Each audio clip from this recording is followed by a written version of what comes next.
बातमी हिंगोलीतून. हिंगोलीमध्ये केळी बागेंचं मोठं नुकसान झालेलं आहे. आंतरराष्ट्रीय बाजारपेठेमध्ये केळीचे भाव हे घसरलेत. 4,000 केळीचे घड हे शेतकऱ्यांनी उद्ध्वस्त केलेले आहेत. आखाती युद्धाचा केळी उत्पादकांना फटका बसलाय.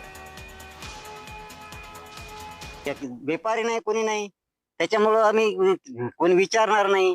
झाड तशीच टिकून चालले, हे नासकाम आलंय, हे माल टिकणार नाही ठेवायला. कळमनुरी आणि वसमत तालुक्यातील काही भाग म्हटलं तर केळी आणि हळद पिकासाठी प्रसिद्ध आहे आणि हळद आणि केळी पिकावर या संपूर्ण शेतकऱ्यांचं जीवन अवलंबून आहे.